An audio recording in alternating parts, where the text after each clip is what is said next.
ఒక్క నిమిషం ఆలోచించండి. ఈరోజు 100 రూపాయల దగ్గరున్న పెట్రోల్ రేపు 150 రూపాయలైతే మీ జీతం పెరగదు, కానీ ఖర్చులు ఆకాశాన్ని తాకుతాయి.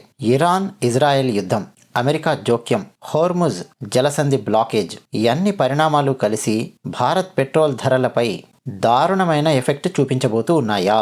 ఈ వీడియో చివరి వరకు చూస్తే పెట్రోల్ 150 రూపాయలు అవుతుందా లేదా, భారత్ ఎంత ప్రమాదంలో ఉంది, సామాన్యుడిపై ఎంత ప్రభావం పడుతుంది, అన్ని విషయాలు డేటాతో క్లియర్గా నేను ఎక్స్ప్లెయిన్ చేస్తాను. అన్నట్టు మా ఛానల్ నచ్చితే సబ్స్క్రైబ్ అవ్వండి, వీడియో నచ్చితే ఒక లైక్ కొట్టండి, మీ అభిప్రాయాలు కామెంట్ సెక్షన్లో రాసి మాతో పంచుకుంటున్నా ప్రతి ఒక్కరికి నేను ధన్యవాదాలు చెప్తూ ఉన్నాను. ఇక విషయానికి వస్తే, ఇరాన్ యుద్ధం ఎందుకు ప్రపంచాన్ని కుదిపేస్తోంది? ఇరాన్ ప్రపంచంలోని టాప్ 5 ఆయిల్ ఉత్పత్తి దేశాలలో ఒకటి. రోజుకు 3.2 మిలియన్ బ్యారెల్స్ నుంచి 3.5 మిలియన్ బ్యారెల్స్ ఆయిల్ ప్రొడ్యూస్ చేస్తుంది ఇరాన్. ప్రపంచ ఆయిల్ సరఫరాలో దాదాపు 4 నుంచి 5%. కానీ అసలు కీలకమైన విషయం ఏంటంటే, స్ట్రెయిట్ ఆఫ్ హోర్ముజ్ అంటారు ఇంగ్లీష్లో, తెలుగులో హోర్ముజ్ జలసంధి అని పిలుస్తాం. ప్రపంచంలో ప్రతిరోజు ట్రేడ్ అయ్యే ఆయిల్లో 22% అంటే 20% నుంచి 22% ఈ ఒక్క మార్గం గుండానే వెళుతుంది ఆయిల్. అంటే ప్రపంచంలో ప్రతి 5 బ్యారెల్స్ ఆయిల్లో 1 బ్యారెల్ ఈ దారిలోనే వెళుతోంది. మరి ఇది మూసేస్తే ప్రపంచ ఆయిల్ మార్కెట్లో సంక్షోభం తప్పదు. యుద్ధం వల్ల ఆయిల్ ధరలు ఇప్పటికే ఎంత పెరిగాయి ఒక్కసారి మనం క్యాలిక్యులేట్ చేసి చూసుకుంటే అర్థమైపోతుంది ఫ్యూచర్ ఎలా ఉంటుందో.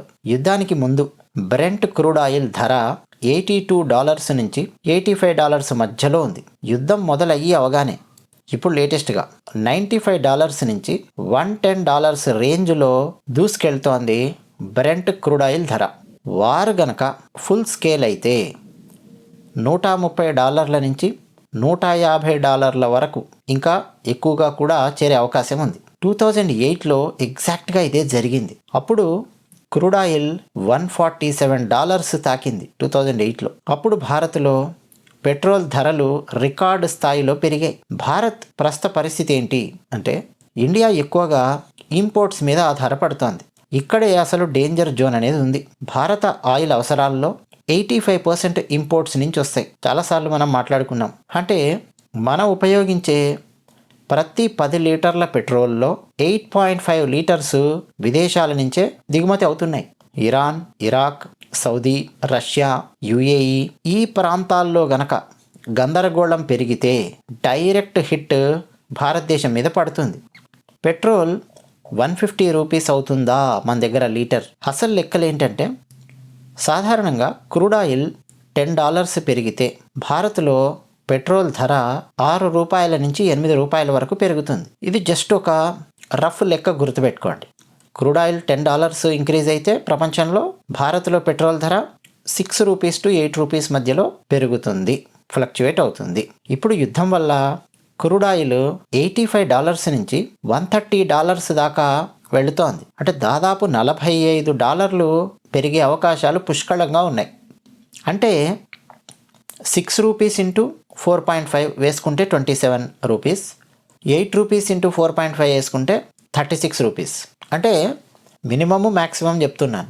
ఈరోజు 100 రూపాయలు ఉన్న పెట్రోల్ ధర $130 నుంచి $140 దాకా వెళ్ళే అవకాశం చాలా ఈజీగా ఉంది. ఈ యుద్ధం కనుక ఇంకొక 3-4 వారాలు వెళ్ళిందంటే చాలు. పన్నులు పెరిగాయనుకోండి, రూపాయి విలువ పడిపోయిందనుకోండి, $145 నుంచి $150 వెళ్ళడం కూడా సాధ్యమే. ఇదేదో ఫేక్ భయం కాదు, రియల్ రిస్క్.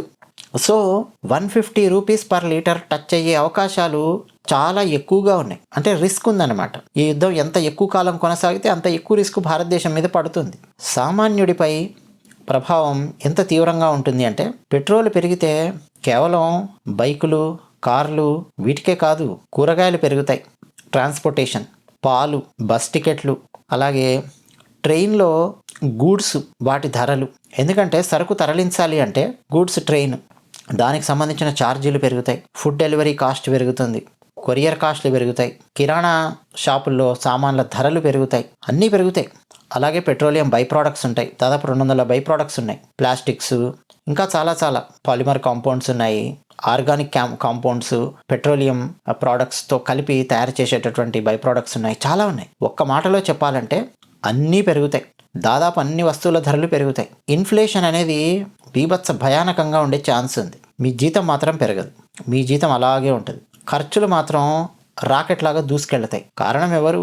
యుద్ధం. ఈ యుద్ధం వల్ల జరగబోయేటటువంటి తీవ్రమైన పరిణామాలు. ఎందుకంటే స్ట్రెయిట్ ఆఫ్ హోర్ముజ్ దాన్ని కనుక మూసేశారంటే దాని ఇంపాక్ట్ డైరెక్ట్ ఇండియా మీద ఉంటుంది. ఇరాన్ నుంచి మన భారతదేశానికి వచ్చే ఆయిల్ అది ఆగిపోతుంది. అలాగే వేరే దేశాల నుంచి మన భారతదేశానికి వచ్చే ఆయిల్ హోర్ముజ్ జలసంధి దగ్గర ఆగిపోతుంది. సో ఇట్లా ఓవరాల్గా ఇంపాక్ట్ చాలా ఎక్కువగా ఉంటుంది ఇండియా మీద. భారత్ దగ్గర ఉన్న ఆప్షన్స్ ఏంటి అంటే ఎక్సైజ్ డ్యూటీ తగ్గించడము, ఆయిల్ ట్యాక్స్ కట్ చేయడము, రష్యా నుంచి డిస్కౌంట్ మీద మళ్ళీ ఆయిల్ దిగుమతి చేసుకోవడము. అంటే ఆల్రెడీ చేసుకుంటున్నారు, కొంచెం ఆ మధ్య తగ్గించారు, ఇప్పుడు ఇంకా మళ్ళీంత పెంచే అవకాశం ఉంది. రష్యా నుంచి డిస్కౌంట్ మీద ఆయిల్ దిగుమతి చేసుకునే అవకాశాలు పుష్కలంగా ఉన్నాయి. అంటే మన భారత ప్రభుత్వం ఏం చేయగలదు అని చెప్తున్నాను. అలాగే స్ట్రాటజిక్ ఆయిల్ రిజర్వ్స్ను ఉపయోగించుకోవడం. మన దగ్గర స్ట్రాటజిక్ ఆయిల్ రిజర్వ్స్ ఉన్నాయి, ఒకప్పుడు ఉండేవి కావు, తర్వాత పెంచుకుంటూ వచ్చారు. గత 8-9 ఇయర్స్లో మనం గమనిస్తే స్ట్రాటజిక్ ఆయిల్ రిజర్వ్స్ పెంచుకున్నారు. అంటే యుద్ధం కనుక ఎక్కువ కాలం కొనసాగిందంటే ఒక 6 months వరకు కూడా సరిపోయే విధంగా ఆయిల్ రిజర్వ్స్ రెడీగా పెట్టుకోవడం. సో అలాంటిది కూడా భారత ప్రభుత్వం ప్లాన్ చేసుకుంటూ వచ్చింది. సో వాటిని ఉపయోగించుకోవడం, ఇట్లా భారత ప్రభుత్వం దగ్గర వివిధ ఆప్షన్స్ ఉన్నాయి.